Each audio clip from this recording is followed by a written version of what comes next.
এই জন্য আল্লাহ রাসূল বলেছেন, খবরদার মেয়ে মানুষকে তোমার গোপন কথা জানো কইও না। বাড়ির বউকে মেয়ে মানুষ বলতে কি বুঝাচ্ছেন? মাও তো কওয়া যাবে না, খালি বউ।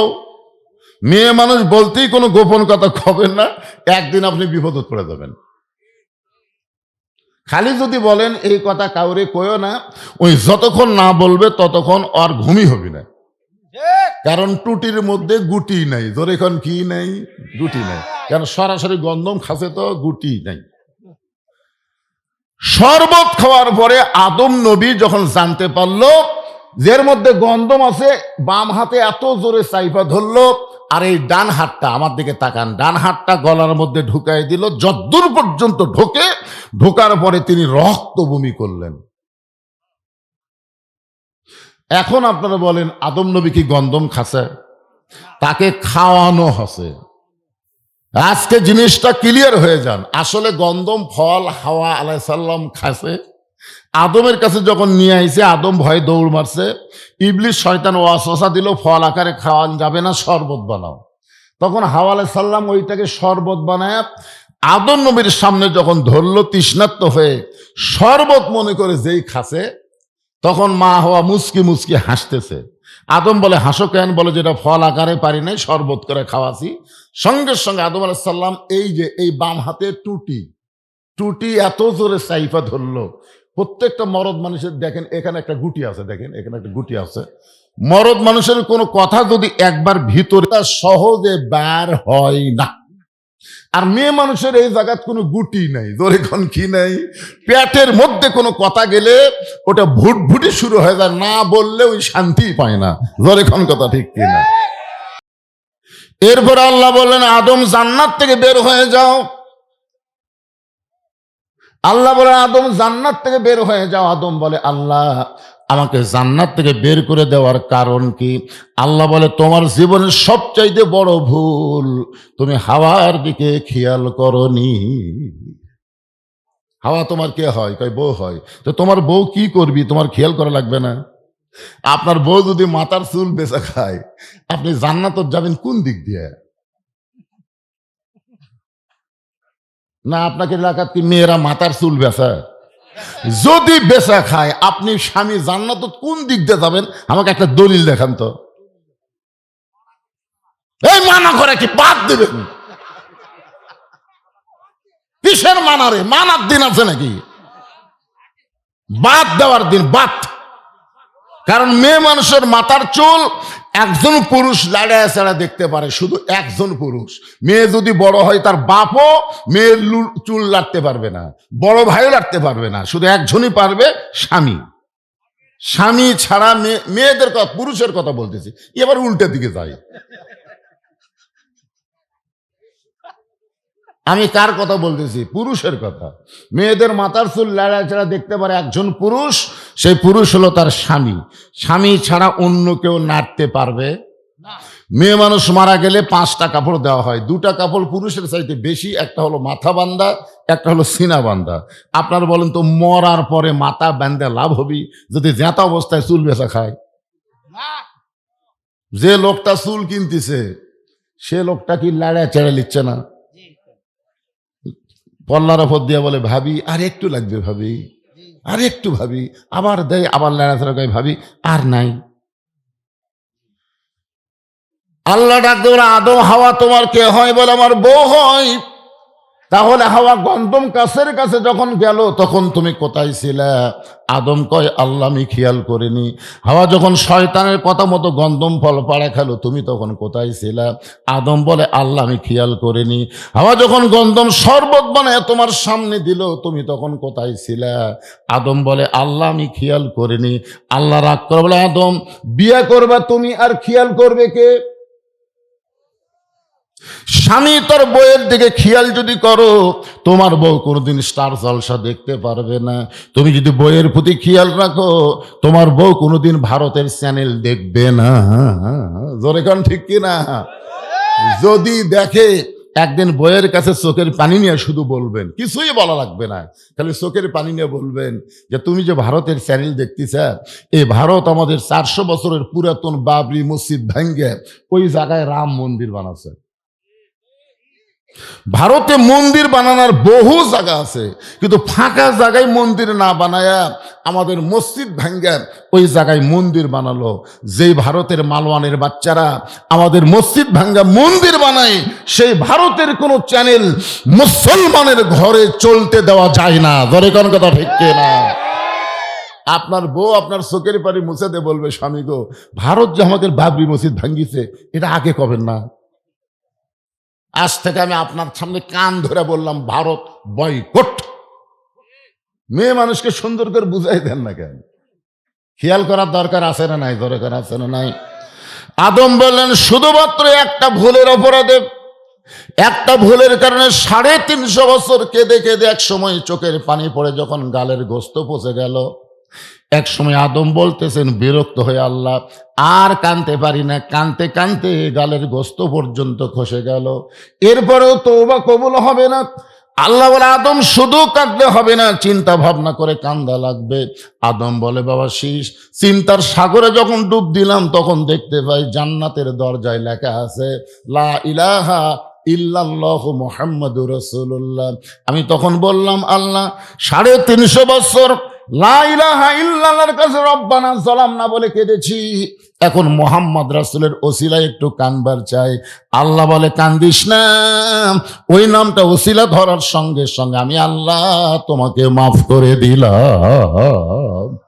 আদম বলে, বাবা শীষ, ওই নবীর উম্মতেরা আমাদের কথা লক্ষ্য করে বলতেছে, ওই নবীর উম্মতেরা সারা জীবন যদি পাপ করে আর মাছের মাথার মতন সামান্য পানি যদি চোখের কোণায় বের করে বলে, আল্লাহ বিশ্ব নবীর উম্মত হওয়ার খাতিরে আমাকে মাফ করে দাও, সঙ্গে সঙ্গে আল্লাহ তাদের জীবনের গুনাহ মাফ করে দিবে। শীষ কান্দার বলে, আল্লাহ নবীর বেটা নবী না হইয়া, বেহেশতের হুরের স্বামী না হইয়া শেষ নবীর উম্মত যদি হতে পারতাম তাহলে আমাদের জীবন ধন্য হয়ে যেত। আদম বলে, শিশরে, ওই নবীর উম্মত হওয়ার চাইলে হওয়া যায় না, ওই নবীর উম্মত হতে ভাগ্য লাগে। এখন বলেন তো, আমাদের ভাগ্য কত ভালো। আছেন আমার মুক্তার, আছেন আমার ব্যারিস্টার, শেষ বিচারের হাইকোর্টেতে তিনি আমায় করবেন পার, আমি পাপী তিনি জামিনদার। আল্লাহ যখন হাকিম হয়ে আমাদেরকে আসামি বানায় বিচার শুরু করবেন, ওই সময় আমাদের নবী উকিল হয়ে, ব্যারিস্টার হয়ে আমাদের পক্ষে আল্লাহর কাছে ওকালতি করে আমাদেরকে সুপারিশ করে জান্নাতে পৌঁছায় দিবে। এমন একজন নবীর উম্মত হওয়াতে আপনারা খুশি না বেজার? তাহলে জবান খুলে বলি আলহামদুলিল্লাহ। এখন সেই নবী, আমরা যেই নবীর উম্মত, সেই নবী এই মাসে আল্লাহর আরশে গেছিলেন। আল্লাহ তাআলা তাকে নিয়ে গেছিলেন। আল্লাহ তাআলা তাকে নিয়ে যায় 5 ওয়াক্ত নামাজ দিছেন। জোরে কোন, কয় ওয়াক্ত? 5 ওয়াক্ত। জুম্মার নামাজ কিন্তু আল্লাহ নবীকে আরশে দেয়নি, 5 ওয়াক্ত দিছে। কয় ওয়াক্ত? এই 5 ওয়াক্তের মধ্যে জুম্মা নাই। আজকে যেই নামাজ পড়ার জন্য আমরা পাগলা হয়ে যাই, জুমার দিনকে বলে আজকে নামাজের দিন হুজুর, আজকে নামাজের দিন হুজুর। প্রত্যেকটা মসজিদ দোতলা করতেছে। বাংলাদেশের এমন কোন মসজিদ নাই যে দোতলা 3 তলা করতেছে 5 ওয়াক্তের জন্য। 5 ওয়াক্তের জন্য একটা মসজিদও দোতলা হয় না। যত মসজিদ দোতলা হচ্ছে খালি জুম্মার জন্য। জোরে কোন কথা ঠিক কিনা? খালি জুম্মা। আপনারা বলেন তো, এই জুমার নামাজটা রাসূল কোথায় পাছে? আল্লাহ তাআলা জুমার নামাজ রাসূলকে মদিনাতে দিছে। কোথায় দিছে? মদিনা দিছে। আর 5 ওয়াক্ত নামাজ আল্লাহ রাসূলকে কোথায় দিলেন? আল্লাহর আরশে দিয়ে দিলেন। চিন্তা করেন, আল্লাহর কাছে নিয়ে যায় যে নামাজ দেওয়া সেই নামাজ, আর যেই নামাজ মদিনায় দেওয়া সেই নামাজ কি সমান? আজকে সেই 5 ওয়াক্ত বাদ দিয়ে খালি জুম্মা মারতেছেন। সবার শেষে আসা আগে যায়। হাইরে মুসল্লির সাইজ যায়, আসবি শেষে যাবি আগে। ওরে মোশান রে! ফেরেশতা কয়, আল্লাহ যেই মুসল্লি জুমার দিনে সবার শেষে আসা আগে যায়, এরা কি? আল্লাহ বলেন, ফাওয়াইলুল লিল মুসাল্লিন, এরা মুসল্লি না, এরা হলো আমার সাথে নামাজ নিয়ে ঠাট্টাকারী, মস্করা করে। যে জুমার দিন আল্লাহ বলেছেন ইজা নুদিয়া লিস-সালাহ মিন ইয়াউমিল জুমআ ফাসাউ ইলা যিকরিল্লাহ, জুমার আজান দেওয়ার সঙ্গে সঙ্গে দৌড়ে দৌড়ে মসজিদে আসা লাগবে, এই হুকুম কার? আর যখন খুতবা দিচ্ছে তখন শালা আসতেছে পুরাতন স্যান্ডেল পাওয়া দিয়ে নতুনের কাছে থসে, যে ইমাম সালাম ফিরেছে নতুন পাওয়া দিয়ে চলে গেছে, ধরা পড়লি বদল হসে ভাই, বদল হসে ভাই, তুই যে যুক্তি আসর এটা তোর সাইজ দেখলি বোঝা যায়। আজকে এখানে সূরা কাউসারকে নিয়ে আলোচনা হবে। এখানে 5 ওয়াক্ত নামাজের ওয়াজ শোনা লাগবে। এক ওয়াক্ত নামাজ বাদ দিবেন দেন, এক ওয়াক্ত বাদ দেন। রাসূল বলেছেন মান তারাকা সালাতু মুতাম্মিদান ফাকাত কাফারা, ইচ্ছা করে একটা ওয়াক্ত নামাজ যারা বাদ দিল আল্লাহর সঙ্গে তারা কুফরি করলো। এখন এশার নামাজ না পড়ে কারা কারা বসে আওয়াজ শুনতেছেন? এশার না পড়ে হাত তুলবার কমনা। আপনি খালি চিন্তা করে দেখেন, ফজরের আগে যদি আপনার মৃত্যু হয়, এখানে এমন কোন আল্লাহর বান্দা আছেন যেই বান্দা দাঁড়ায় বলেন তো হুজুর আমার বাড়ির সবচাইতে কাছে, আমি বাড়িতে যাবার পারবই, এরকম একজন দাঁড়ান তো দেখি। বলেন যে হুজুর আমার বাড়ি ও দেখা যাচ্ছে, হুজুর আমি বাড়ির যাওয়ার পারবই, কোন তো দেখি, বলুন পারবেন? তাহলে এত নিকটে বাড়ির যাওয়ার গ্যারান্টি যদি আপনি দিবার না পারেন, তাহলে এশা বাদ দিয়া কি ভাবতেছেন? যদি এখন থেকে নিয়ত করেন ফজর থেকে বাকি জীবনে একটা ওয়াক্ত নামাজ বাদ দিব না, এই নিয়ত করার সঙ্গে সঙ্গে যত নামাজ না পড়ার পাপ হয়েছে আল্লাহ সব মাফ করে দিবে। এখন বলেন এই নিয়ত করা যায় কি যায় না? রে যুবকেরা, বিশ্বাস করো অন্য কোন ইবাদত বুড়াকালে করলে আল্লাহ কবুল করতে পারে, কিন্তু নামাজের ইবাদত কিন্তু বুড়াকালে করলে হবে না। নামাজ হলো 7 বছর থেকে তালিম দাও আর 10 বছর থেকে জোর করে নামাজ ধরা। আমার মতন বুড়া যখন আল্লাহর কাছে দাঁড়াবে তখন আল্লাহ বলবে তোর বুড়াকালের নামাজের হিসাব চাই না, তোর শৈশবকালের কোনো হিসাব দেওয়া লাগবে না, তাহলে যৌবনের হিসাব দেওয়া জান্নাত যা। তা এখন বলেন তো কোন কালের হিসাব আল্লাহ নিবে? কথা কয় না রে, কথা কন না কেন? সেই যৌবনকালে যদি নামাজ না পড়েন বুড়াকালে ধরে কাম হবে? আপনার বলেন তো সরকারি চাকরির একটা বয়স আছে না নাই? সব বয়সে সরকারি চাকরি করা যাবে? এখন যেন আমার সব সার্টিফিকেট ফার্স্ট ক্লাস, আমি যাই বলি দেখেন সব ফার্স্ট ক্লাস, তখন অফিসার বলতেছে আপনার চোখের খবর কি? সার্টিফিকেট তো ফার্স্ট ক্লাস, চোখের খবর কি? কাছে কাছে দেখি দূরে দেখতে পাই না। ও ঠিক আছে, আপনার কানের খবর কি? জোরে করলে শুনি, আস্তে করলে শুনি না। মাথার খবর কি? 8 ঘন্টা বসে থাকলে খারাপ হবে। তোর সার্টিফিকেট ছুটকে দেবো তো, যা, তোর শরীরই চলে না, তোর সার্টিফিকেট দিয়ে কি হবে রে? এই জন্যে ভাইজান সরকারি চাকরি করতে গেলে যেরকম বয়সের দরকার, 5 ওয়াক্ত নামাজ জামাতে আদায় করতে গেলে এরকম বয়সের দরকার আছে না নাই? দরকার আছে না নাই? যেই যুবকের আজকের মাহফিল করতেছে বাজান, তোমরা কারা কারা ঈশান নামাজ না পড়ে আসো? রে হুজুর আমরা কোরআনের মাহফিল করি, নামাজ আর কথা নাই। আজকে যে আলোচনা হবে সূরা কাউসার, জোরে বলেন নাম কি? হাউজে কাউসারের 1 পেয়ালা পানি যদি কারো দেহের মধ্যে যায়, ওই দেহকে আল্লাহ যদি জাহান্নামও দেয়, জাহান্নামকে আল্লাহ জান্নাত বানায় দিবে। এখন হাউজে কাউসারের পানি পান করতে গেলে তাকে মাত্র 2টা আমল করা লাগবে। 1 নম্বর আমল হলো ফাসাল্লি লিরাব্বিকা, আর 2 নম্বর হলো ওয়ানহার। একটা হলো নামাজ আর একটা হলো কুরবানি। এই 2টা আমল যারা করবে তারাই পান করবে হাউজে কাউসারের পানি। 1 নম্বরের নাম কি? হুহা করা লাগবে ভাইজান। 1 নম্বরের নাম কি? এই নামাজটা আল্লাহ নবীকে দিলেন আরশে। 5 ওয়াক্ত নামাজ নিয়ে নবী যখন দুনিয়াতে ফেরত আসলেন, কাবার আঙ্গিনায় আল্লাহর নবী সর্বপ্রথম একা একা ফজরের 2 রাকাত ফরজ নামাজ আদায় করলেন। ফজরের 2 রাকাত ফরজ নামাজ আদায় করে সর্বপ্রথম নবীর সঙ্গে যার দেখা হলো তার নাম হলো আবু জেহেল।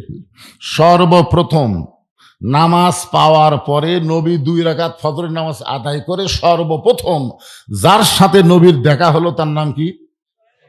আবু জেহেল। এটা আমার এই ভাই হজ করছে, যারা হজ করছে তারা আশ্চর্য হয়ে যায় আবু জেহেলের বাড়ির কাছে গেলে। মানে আবু জেহেলের মতন ভাগ্যবান মানুষ কেউ নেই। আবু জেহেলের বাড়ির থেকে কাবা ঘর মাত্র 200 মিটার পশ্চিমে, আর 150 মিটার পশ্চিমে হলো নবীর বাড়ি। পশ্চিমে হচ্ছে লা ইলাহা ইল্লাল্লাহ, আর পূর্বে হচ্ছে মুহাম্মাদুর রাসূলুল্লাহ। মাঝখানে আবু জেহেল। এর মতন ভাগ্যবান কেউ আছে? খালি এরকম তাকালি কাবা, এরকম তাকালি মদিনা রাসূলের বাড়ি। হায় হায় রে, কি ভাগ্যবান, অথচ নামাজ পড়েনি। আপনাদের মসজিদের কাছে এরকম কারো বাড়ি আছে না নাই? যেরকম আছে না নাই? বাড়ির থেকে আকামত শোনা যায়, অথচ বেটার নামাজ পড়ে না। ওই তলে তলে আবু জেহেলের লোক। যেরকম কথা ঠিক কিনা ভাইজান? আল্লাহ নবীর সর্বপ্রথম দেখা হলো কার সাথে? আবু জেহেলের সাথে। আবু জেহেল নবীর চেহারার দিকে তাকায় বলতেছে, বাজান, সন্ধ্যার সময় দেখলাম তুমি সুন্দর, কিন্তু সকালবেলা দেখতেছি তুমি অতীব সুন্দর। আবু জেহেল নবীর প্রশংসা করতেছে যে সন্ধ্যার সময় তোমাকে দেখলাম বাবা তুমি সুন্দর, কিন্তু সকালবেলা দেখতেছি তুমি এত সুন্দর। আপনার বলেন তো আমাদের নবী দেখতে কেমন? 400 গ্রহ তারা, তারি নূরেরই সারা, নইলে যে অন্ধকারে ডুবিত এই ধরনী। সবাই বলেন নবী মোর পরশমণি, নবী মোর সোনার খনি, নবী নাম ভাবে যে জন সেই তো দোজা হানের ধ্বনি। আল্লাহু আকবার। কোন ক্ষুধার্ত ব্যক্তি নবীর চেহারার দিকে তাকালে তার ক্ষুধা তৃষ্ণা আল্লাহ দূর করে দেয়।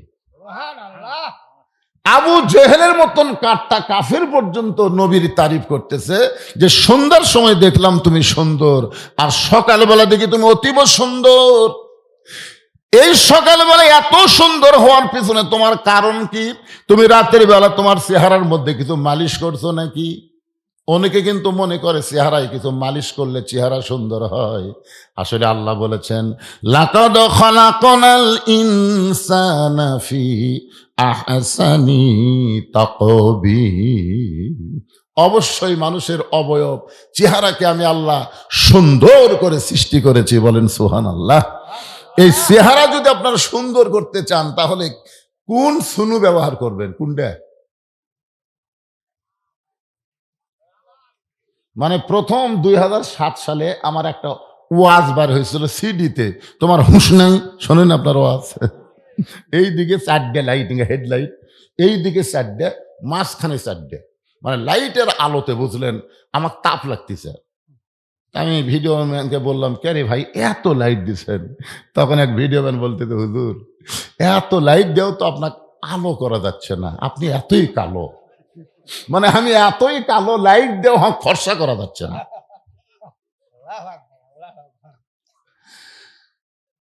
খুব মনোযোগ দিয়ে শোনেন, যে ব্যক্তি 5 ওয়াক্ত নামাজ জামাতে আদায় করবে সে যদিও কালো হয় তার চেহারার মধ্যে আল্লাহ একটা সৌন্দর্য প্রকাশ করে দিবে। আর যেই ব্যক্তি খুবই সুন্দর, নামাজ যদি না পড়ে ওর চেহারা ফটফটা লাগবে, বগের মতন লাগবে, কিন্তু দেখে কোনো আকর্ষণ তৈরি হবে না। আল্লাহ নবী বললেন, চাচা রাতের বেলা আমি কোনো কিছুই মালিশ করি নাই, তবে আপনি শুনলে আশ্চর্য হবেন, আজকে রাতের বেলা কাবার পাশে আমি ঘুমিয়েছিলাম, ফেরেশতা জিবরাইল আমাকে ঘুম থেকে চেতন করে জমজমের কোপের পানি দিয়ে ওযু করানোর পরে আমাকে বোরাকের পিঠে করে বাইতুল মুকাদ্দাসে নিয়ে গেল। আল্লাহ কোরআনে বলেছেন, সুবহানাল্লাযী আসরা বিআবদিহি লাইলাম মিনাল মাসজিদিল হারাম ইলাল মাসজিদিল আকসা। আল্লাহু আকবার। আল্লাহ নবী বললেন আবু জেহেলকে, চাচা বাইতুল মুকাদ্দাসের মধ্যে গিয়ে আমি 2 রাকাত নামাজের ইমামতি করলাম, আমাদের নবী বাইতুল মুকাদ্দাসে গিয়ে 2 রাকাত নামাজ পড়ে নাই, 2 রাকাত নামাজ পড়াইছে। এজন্য আমাদের নবীর ডিগ্রি হলো ইমামুল আম্বিয়া, ইমামুল মুরসালিন। আল্লাহু আকবার। আল্লাহ নবী বললেন, চাচা বাইতুল মুকাদ্দাসে 2 রাকাত নামাজ পড়ানোর পরে 7 আসমান পাড়ি দিয়ে আল্লাহর আরশে গেলাম, আল্লাহর জান্নাত দেখলাম, জাহান্নাম দেখলাম। আল্লাহ পাক আমাকে 5 ওয়াক্ত নামাজ দিল। সে 5 ওয়াক্ত নামাজ রাতে ফেরত এসে সকালবেলা ফজর পড়ে আপনার সঙ্গে আমার দেখা হলো। আমার মনে হয় এই কারণেই, আল্লাহর সঙ্গে মেরাজ করার কারণে আমার চেহারাটা আপনাকে অতিরিক্ত সুন্দর লাগতেছে। আপনারা সুবহানাল্লাহ বলেন, আবু জেহেল সুবহানাল্লাহ। এই কথা শোনার পর আবু জেহেল বললেন, পাগল, আগে মনে করতাম তুমি আধা পাগল, কিন্তু আজকে বলতেছি তুমি পুরা পাগল। তুমি যে কইলা বাইতুল মুকাদ্দাসের মধ্যে গিয়ে আমি 2 রাকাত নামাজ পড়াইছি, আমি জীবনে 2 বার বাইতুল মুকাদ্দাসে গেছি, যেখানে যাইতে লাগে 30 দিন, আসতে লাগে 30 দিন। আর তুমি কইলা আজকে রাত্রিবেলায় বাইতুল মুকাদ্দাসে নামাজ পড়াইছো। তুমি পাগল হয়ে গেছো, তুমি পাগল হয়ে গেছো। সেখান থেকে 7 আসমান পাড়ি দিয়ে আল্লাহর আরশে গেলে আল্লাহ তোমাকে 5 ওয়াক্ত নামাজ দিল। অত কথা আমার শোনার দরকার নাই। তুমি যে বাইতুল মুকাদ্দাসে গেছো এটা কোনো সুস্থ মানুষ বলতে পারে না, তুমি পাগল হয়ে গেছো। এই কথা বলে আবু জেহেল যখন দৌড় দেয়, পিছন দিক থেকে রাসূল ডাক দেয়, বলে, চাচা আপনি আমাকে 1000 বার পাগল বলেন, আমার কোনো সমস্যা নাই, কিন্তু আমাকে পাগল বলে কোথায় যাবেন? আবু জেহেল বলতেছে, অনেক দিন হলে চেষ্টা করতেছি আমার এলাকা থেকে তোকে বের করে দিব, কিন্তু বের করার কোনো ইস্যু পাচ্ছিলাম না। আমি কিছুদিন হলে দেখতে পাই কিছু মানুষ এসে আমার বাড়ির দিকে থুতে দেয় আর তোর বাড়ির দিকে সালাম দেয়। আবু জেহেল বলতেছে, আমি কিছুদিন হলে লক্ষ্য করে দেখতেছি কিছু কিছু মানুষ এসে আমার বাড়ির দিকে থুতে দেয় আর তোর বাড়ির দিকে সালাম দেয়।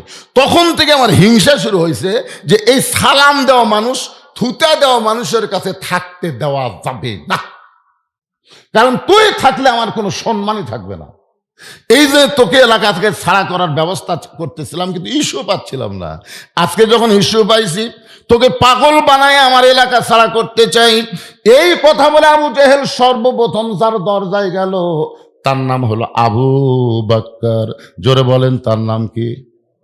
আবু বকরের দরজায় আবু জেহেল বলতেছে, আবু বকর, আবু বকর বাড়িতে আসো নাকি? আবু বকর বাড়ি থেকে চমকে গেল, এত বড় নেতা সকাল বেলায় আমার দরজায়, নেতা মনে হয় বিপদে পড়েছে। এত বড় নেতা সকালবেলা আমার দরজায়, নেতা মনে হয় বিপদে পড়ছে। জোরে কোন, কি পড়েছে?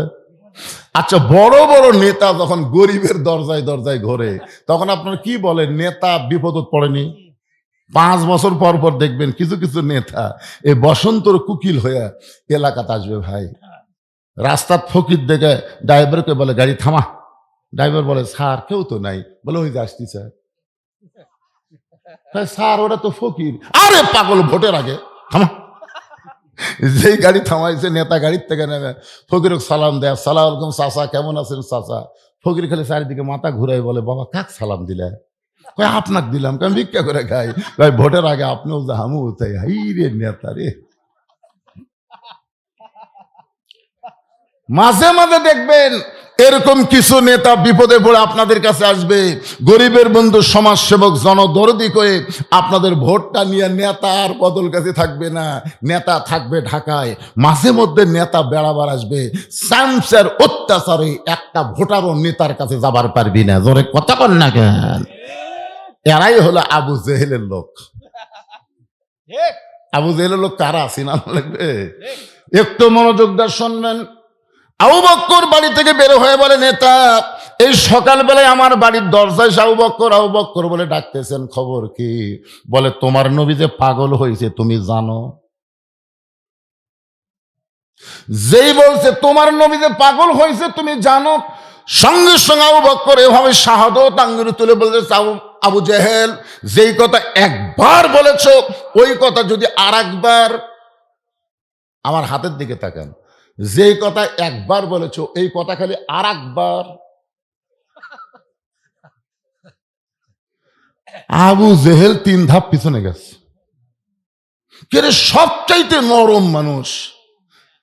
আল্লাহ নবী বলেছেন আমার সাহাবীদের মধ্যে সবচাইতে নরম মানুষ হলো আবু বকর।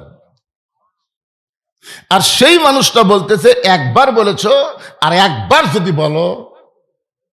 আবু জেহেল 3 ধাপ পিছনে গিয়ে বলে আবু বকর এত গরম হওয়ার পিছনে কারণ কি?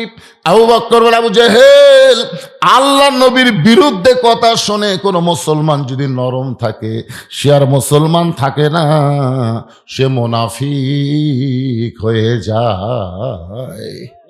আমরা যারা এখানে বসে আছি আল্লাহ নবীর বিরুদ্ধে কেউ কথা বললে তাকে ছাড়বো? এ কথা কন তাকে ছাড়বো? কিন্তু আমাদের বাংলাদেশে খালি নবীর বিরুদ্ধে না আল্লাহর বিরুদ্ধে কথা বলতেছে। এক বাউল কছে আল্লাহর নাকি আগা মাথা নেই। এভাবে কয়নি রে পাগলা, আরো খারাপ কছে। আমি ভদ্র ভাষায় বলতেছি আল্লাহর আগা মাথা নেই, এটা ভদ্র ভাষায় বলতেছি। ওই শালা যা কছে এটা কোরআনের মাহফিল বলাই যাবে না। এরপরও এখনো জীবিত আছে। বাংলাদেশের সুশীল সমাজ আবুল সরকারের পক্ষ নিছে, এমনকি বিএনপির মহাসচিব পর্যন্ত আবুল সরকারের পক্ষে কথা বলে। চিন্তা করছেন? যেই দলের নেতারা এরকম নাস্তিকের পক্ষে কথা বলে, আর যাই হোক এই দল মুসলমানের দল হতে পারে না। কথা কন না কেন? কথা কন না কেন?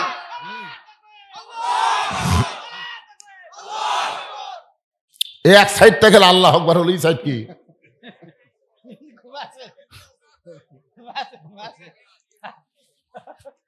শোনেন, মুসলমানের দল আল্লাহ রাসূলের ব্যাপারে কোনো আমাদের বিভেদ নাই। জোরে কোন কথা ঠিক কথা কন না কেন?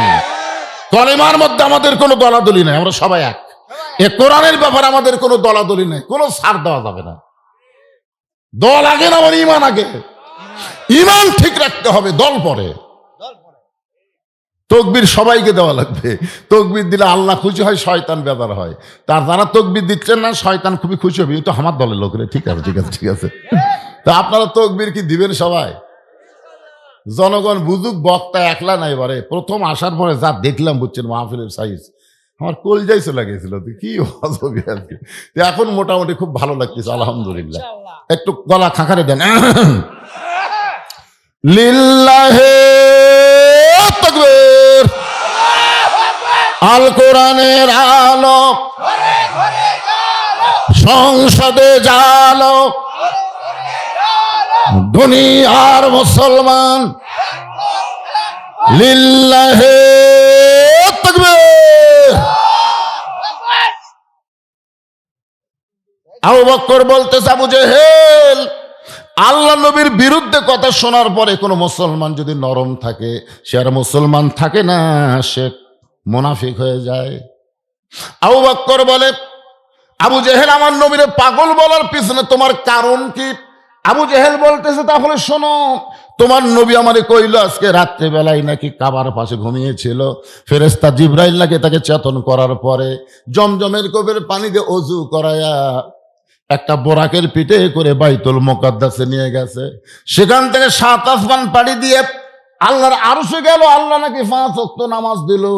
যেই বাইতুল মুকাদ্দাসে যাইতে লাগে 30 দিন আর আসতে লাগে 30 দিন।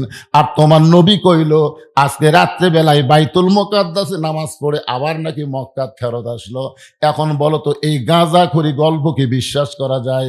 আবু বকর মুসকে হাসিতে বলে আবু জেহেল এই কথা যদি আল্লাহর নবী বলে থাকে তাহলে এক বিন্দু মিথ্যা বলে নাই। কি বিশ্বাস? এই কথা যদি আল্লাহর নবী বলে থাকে তাহলে এক বিন্দু মিথ্যা বলেনি।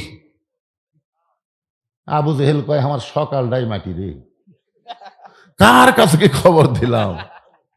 আমাকে এসে বলতেছে আজ থেকে 3 বছর আগে হুজুর আপনি কি জানেন সাইদে হুজুরের ফাঁসি হবে? মানে আমার কাছে বলতেছে, মানে আমাকে একটু চেতানোর জন্য, বুঝলেন? আমি খুশি হয়ে বললাম ভাই এত সুন্দর একটা সুসংবাদ দিলে চলো চা খাই। মুই চমকে উঠছে, এটা সুসংবাদ হলো?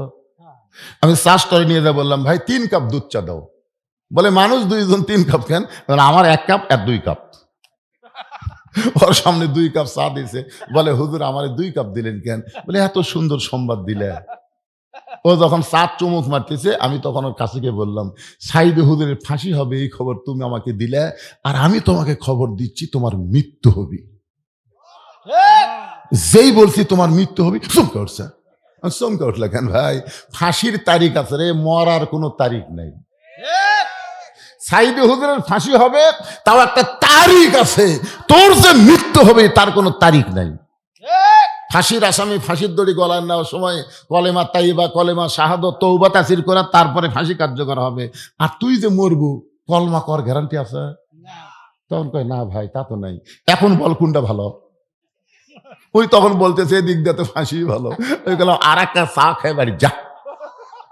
আমি যেই বাইর হয়েছি তখন ওই বলতেছে কার কাছে কি খবর দিলাম রে, কাম হলো না। আমি বললাম পাগলা, তোদের কাছে রেডিওর খবর, পেপারের খবর, টিভির খবর, আর আমাদের কাছে আল্লাহর কোরআনের খবর। ধরে কোন কথা ঠিক কি না? যেই খবরের মধ্যে কোনো সন্দেহ নাই, সেই খবরের মধ্যে আল্লাহ বলেছেন ওয়ালা লাকিল্লা তাশউরুন।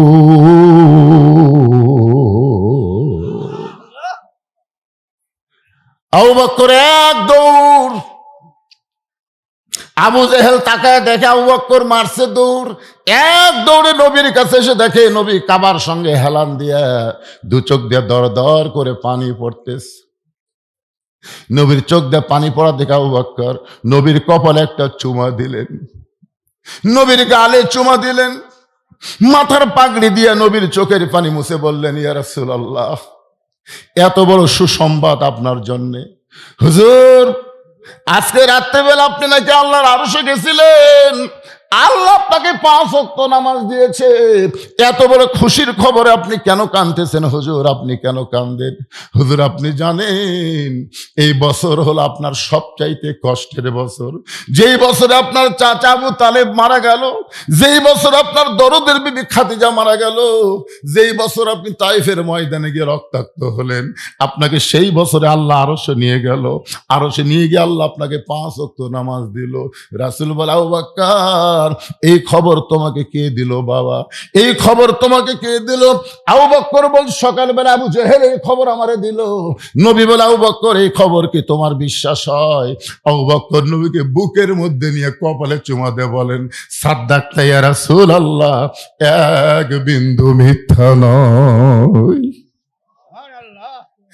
নবী চোখের পানি মুছে বলে আল্লাহ, আবু জেহেল আমাকে পাগল বলার পর থেকে আমার চোখ দিয়ে পানি পড়তেছে। আমি মনে করেছিলাম আমার মেরাজের কথা কেউ বিশ্বাস করবে না, কিন্তু আবু বকর সাদ্দাকতা বলার সঙ্গে সঙ্গে আমার সব কষ্ট দূর হয়ে গেছে, আমার আর কোনো কষ্ট নাই। আল্লাহ বলে হাবিব রে, যে আবু বকর সাদ্দাকতা বলে আপনার কষ্ট দূর করে দিল, আমি সে আবু বকরকে আজ থেকে সিদ্দিক ডিগ্রি দিয়া দিলাম। চারিদিক থেকে নবীর সাহাবীরা আসলেন। সমস্ত সাহাবীরা এসে নবীকে ঘিরে ধরে বললেন ইয়া রাসূলুল্লাহ, হুজুর আমরা শুনলাম আপনি নাকি আল্লাহর আরশে গেছিলেন, আল্লাহ নাকি আপনাকে 5 ওয়াক্ত নামাজ দিয়েছে। ওগো আল্লাহর নবী, আল্লাহ আরশ থেকে আপনাকে 5 ওয়াক্ত নামাজ দিয়েছে, এই নামাজ সম্পর্কে আমরা জানতে চাই। ইন্না আতাইনাকাল কাউসার ফাসাল্লি লিরাব্বিকা ওয়ানহার ইন্না শানিআকা হুয়াল আবতার। সমস্ত সাহাবীরা নবীকে ঘিরে ধরে বললেন হুজুর, আল্লাহ আপনাকে 5 ওয়াক্ত নামাজ দিয়েছে, এই নামাজ সম্পর্কে আমরা জানতে চাই। আল্লাহ নবী বললেন তাহলে তোমরা বসো, আমি শুধু নামাজ সম্পর্কে তোমাদের শোনাবো না, এটা শুনলে তোমাদেরকে গ্রহণ করা লাগবে। কারণ নামাজের ওয়াজ শুনলে হবে না, বাস্তবে নামাজকে ধরা লাগবে। ধরে কোন কি করা লাগবে? সমস্ত সাহাবীরা যখন বসে গেছে, আল্লাহ নবী তখন 5 ওয়াক্ত, এই মনোযোগ দিয়ে শোনেন, আমরা যে 5টা সময় নামাজ পড়ি, যে 5টা সময় আল্লাহ 5 ওয়াক্ত নামাজ আমাদের উপরে ফরজ করেছেন, এই প্রত্যেকটা সময়ের গুরুত্ব আছে না নাই? আপনারা বলেন তো, ফজরের নামাজ ওই সময় আল্লাহ কেন দিলেন? আমরা যারা ঘুম বেশি পারি তারা তো আল্লাহ বলতে পারে আল্লাহ এই সূর্য ওটা 2 ঘন্টা পরে ফজর দিলে তাহলে কোনো সমস্যা হতো না, সূর্য ওঠার 2 ঘন্টা পরে। কিন্তু আল্লাহ সূর্য ওঠার 2 ঘন্টা পরে না দিয়ে সূর্য ওঠার 1 ঘন্টা আগে কেন ফজর দিলেন আপনারা জানেন? তুমি জানো বাবা? সেই জন্য বলা লাগবে জানি না, জোরে কারণ জানেন। আজকে আজকে জানেন জানেন মজা হবি রে পাখা। এক জায়গায় আমি ওয়াজ করতে বলেছিলাম, ভাই বাংলাদেশের মুসলমান অধিকাংশই মুনাফিক। যেই বলছি সব সাহেব আমার উপর সেই খেপা, হুজুর বাংলাদেশের মুনাফিক কেমনে হলো, মুসলমান মুনাফিক কেমনে হলো, দলিল দেন। আমি কইলাম বাড়ি সভাপতি এত খেপে গেল। তো সভাপতিকে আমি বললাম, সভাপতি সাহেব আপনাদের মসজিদে জুমার দিনে কত মুসল্লি হয়? সভাপতি বলতেছে তা তো 100-200 হবেই। আমি বললাম আপনাদের মসজিদে ফজরে কতটুকু মুসল্লি হয়? সভাপতি বলতেছে হুজুর আমি তো, মানে ওই শালাও ফজর পড়ে না। যখন বলতেছে আমি তো, তার মানে কি ওই জুমার দিনে 200 হয় সেটা জানে, কিন্তু ফজরে কতজন হয় সেটা কর পারতেছে না। তখন আমি বললাম, ভাই যে মসজিদের মাহফিল মসজিদ সাহেব আছেন সাইড থেকে বলে হুজুর আমি মসজিদ, তাহলে আপনি বলেন তো ফজরে মুসল্লি কত হয়? বলে 4-5 জনের উপর হয় না। আমি বললাম আল্লাহ রাসূল বলেছেন যে মুসলমান দাবি করার পরেও যারা ফজরের নামাজ জামাতে পড়বে না তারাই হলো মুনাফিক। এখন বলেন 200 জনের মধ্যে 5 জন ফজর পড়ে, 195 জন কি? তোর সভাপতি বলতেছে হুজুর আমি তাহলে বাড়ি যাই, যাইও লাভ নাই থাকেও লাভ নাই। 5 ওয়াক্ত নামাজের মধ্যে সবচাইতে গুরুত্বপূর্ণ নামাজ হলো ফজরের নামাজ। জোরে বলেন কোন নামাজ? কথা কন না কেন ভাইজান? এই ছেলেরা তোরকে কি ঘোরনি ব্যারাম হচ্ছে কেন?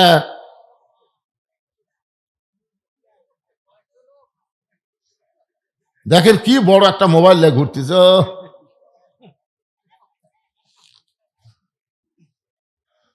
ভাইজান বসেন, রজব চাঁদ মেরাজের মাস, বসেন একটু মনোযোগ দিয়ে শোনেন ভাই।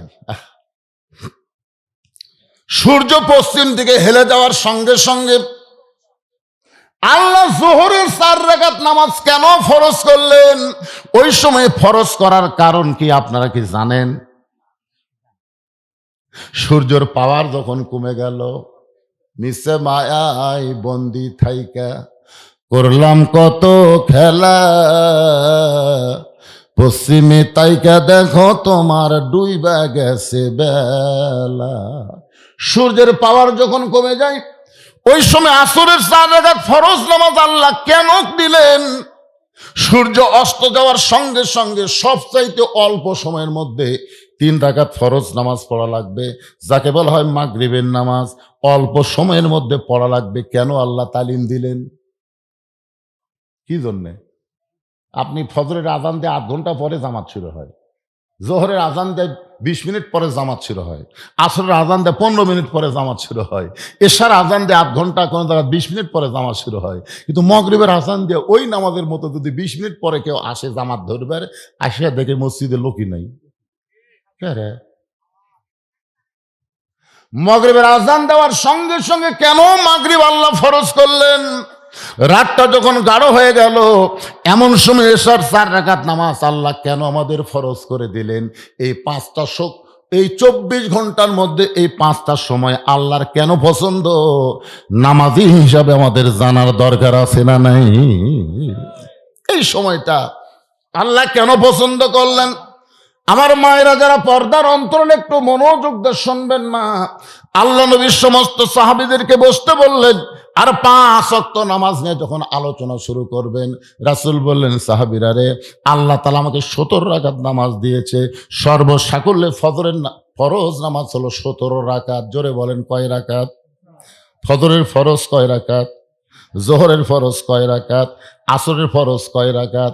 মাগরিবের ফরজ কয় রাকাত? এশার ফরজ কয় রাকাত? সর্বসাকুল্যে 17 রাকাত।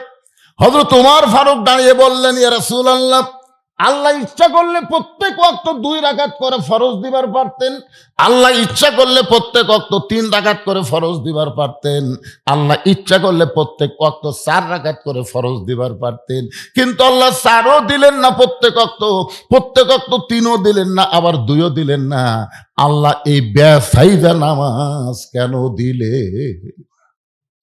আল্লাহ ইচ্ছা করলে ফজর কয় রাকাত? তো 5 ওয়াক্ত, 5 দোকানে 10 রাকাত। আল্লাহ ইচ্ছা করলে মাগরিব কয় রাকাত? তাহলে 3 5 15 রাকাত।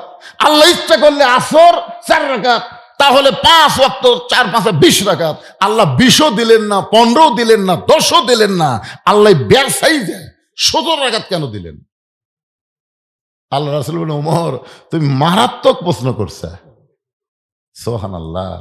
আল্লাহ রাসূল যখন মদিনার প্রেসিডেন্ট ছিলেন, ওই সময় আল্লাহ রাসূল হযরত উমরকে তার মেধার জন্য আইন মন্ত্রীর দায়িত্ব দিয়েছিলেন। ধরে কোন সুবহানাল্লাহ।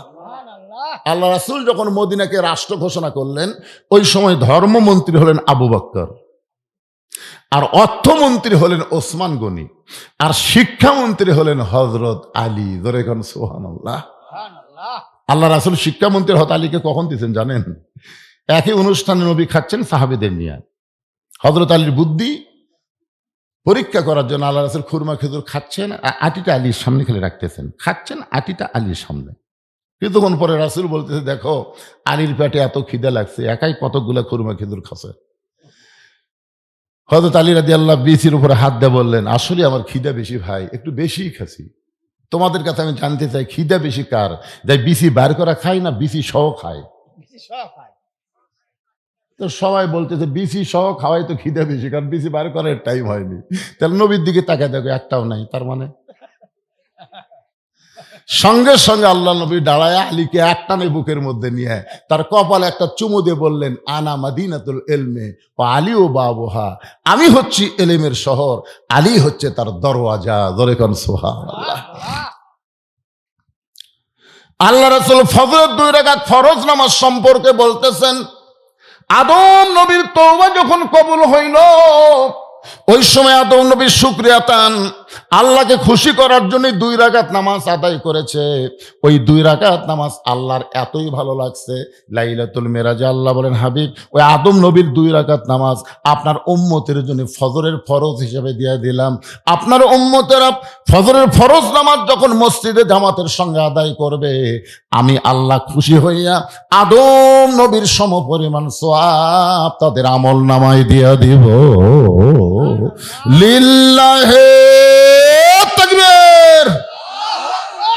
সমস্ত সাহাবীরা বলে, ইয়া রাসূলুল্লাহ, ফজরের 2 রাকাত ফরজ নামাজ জামাতে বললে আদম নবীর সমপরিমাণ যদি সওয়াব আল্লাহ দেয়, আমরা ওয়াদা করলাম জীবন যাবে, কিন্তু আমাদের জীবন থেকে ফজর কোনোদিন কাজা হবে না। ওগো আল্লাহর নবী, এখন যোহরের 4 রাকাত ফরজ সূর্য পশ্চিম দিকে হেলে গেলেই কেন আল্লাহ ওই সময় পছন্দ করলেন? নবী যখন যোহরের 4 রাকাত নামাজ সম্পর্কে বলতে যাবেন, এমন সময় আবু জেহেল গ্রুপ নিয়ে হাজির। যোহরের 4 রাকাত সম্পর্কে নবী যখন বলতে যাবেন, এমন সময় আবু জেহেল গ্রুপ নিয়ে হাজির। জোরে কোন কি নিয়ে হাজির? আবু জেহেলের গ্রুপ নাই? আমি এক জায়গায় ওই হাসিনার সময়, বুঝলেন, হাসিনার সময় এক জায়গায় যখন হক কিছু ওয়াজ করতেছিলাম, একজন হক বাধা দিল। যেই বাধা দিছে সমস্ত মুসল্লি হক এমন জোরে তাড়া মারছে, ওই ভয়ে চলে গেছে। আমি মনে করলাম যাক, এরকম মুসল্লি যদি থাকে হক কথা বলতে কোনো সমস্যা নাই। আমি আরো সাটান শুরু করলাম। যেই সাটান শুরু করলাম, ভাই ওই গ্রুপ লিয়ে হাজির, আর গ্রুপের মধ্যে দেখে 8-10 জন পুলিশ হচ্ছে। তখন যারা সাটা মারছিল ওরা আস্তে আস্তে, তখন আমি একলা পড়ে থাকলো, কে রে? আমাদের বাংলাদেশে এখন আবু জেহেলের গ্রুপ আছে না নাই? ধরে কেন আছে না নাই? আল্লাহ নবী যখন যোহরের 4 রাকাত ফরজ নামাজ বলতে শুরু করবেন, সূর্য পশ্চিম দিকে হেলে যাওয়ার সঙ্গে সঙ্গে এই সময়টা আল্লাহ যোহরের জন্য কেন পছন্দ করলেন? যখনই বলতে যাবেন, এমন সময় আবু জেহেল গ্রুপ নিয়ে এসেছে। আবু জেহেলের গ্রুপের মধ্যে একজন তেলতালা, তার নাম হলো আবু সুফিয়ান। জোরে কর নাম কি? আবু সুফিয়ান বলে, রে মুসলমানের নবী, তুমি মুসলমানকে যা বলো মুসলমান তাই বিশ্বাস করে, কিন্তু আমরা বিশ্বাস করি না। আবু সুফিয়ান আমাদের নবীকে লক্ষ্য করে বলতেছে, রে মুসলমানের নবী, তুমি মুসলমানকে যা বলো এরা তাই বিশ্বাস করে, কিন্তু আমরা বিশ্বাস করি না। সঙ্গে সঙ্গে হযরত ওমর দাঁড়াইছে। সঙ্গে সঙ্গে কে দাঁড়াছে? আল্লাহ রাসূল বলেছেন, আমার সাহাবীদের মধ্যে সবচাইতে গরম নাম কি? রাস্তাতে গেলে শয়তান কয়দিন যায় না? জোরে বলেন। আচ্ছা, আবু জেহেল সকালবেলা আবু বক্করের বাড়িতে না যায়, যদি উমরের বাড়িতে যেত তাহলে কি হতো?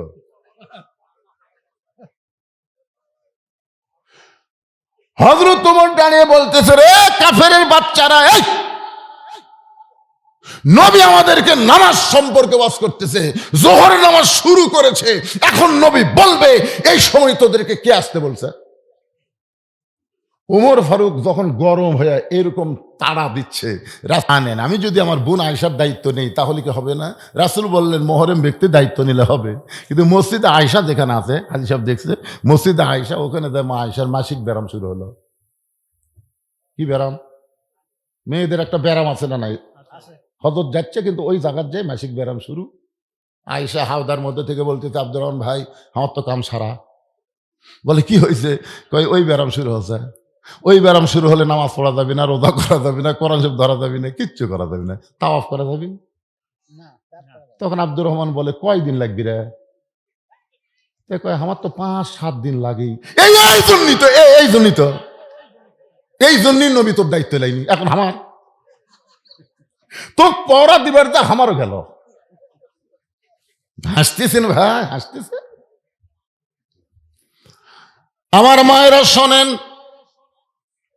হযরত আলী এক সময় বলেছিলেন, ফাতেমা রে, আমি তোমাকে নিয়ে হজে যাওয়ার চাই। ফাতেমা বললেন, স্বামী গো, আপনিও গরিব আমিও গরিব, আমার হজের দরকার নাই। এক সময় শুয়ে থেকে হযরত আলী ফাতেমার কপালে চুম্বন দিয়ে বললেন, ফাতেমা,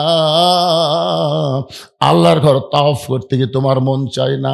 ও ফাতেমা, তুমি কি আল্লাহর ঘর তাওয়াফ করবা না? ফাতেমা বলে, স্বামী গো, আমি পর্দার মধ্যে থাকার কারণে ওই আল্লাহর শপথ করে বলতেছি, 5 ওয়াক্ত নামাজ যখন আমি দাঁড়াই, আল্লাহর কাবা ঘর আমাকে তাওয়াফ করে। লিল্লাহে তাকবীর। হযরত আলী নবীর কাছে গিয়ে বললেন, এ রাসূলুল্লাহ, আপনার মেয়ে এমন কথা বলতেছে। আল্লাহ নবী বললেন, আলী রে, এই মুহূর্তে ফাতেমার জন্য আল্লাহ আমাকে খবর দিল, সাইয়্যিদাতুন নিসাই আহলেল জান্নাহ, ফাতেমা হচ্ছে জান্নাতি নারীদের নেত্রী। আমার মায়েরা, সময় পাইলে আবার আপনাদের কাছে আসতেছি। এখন জোহরের 4 রাকাত ফরজ নামাজ। রাসূল বলেন, সাহাবীরা শোনো, আমাদের জাতির পিতা হযরত ইব্রাহিম চড়কের উপরে বসে আছেন। এমন সময় বাবা আজর রশি ধরে টানতেছে, নিচে নমরুদের চুলার আগুন দাউ দাউ করে জ্বলতেছে। ফেরেশতা জিবরাইল বলে, ওগো আল্লাহর নবী, আপনার বাবা রশি টান দিল, আপনি পড়ে গেলি আগুনে পড়ে যাবেন। ফেরেশতা জিবরাইলের কথা শুনে জাতির পিতা ইব্রাহিম মুচকি মুচকি হাসতেছে। বলে, আপনি মুচকি মুচকি হাসার কারণ কি?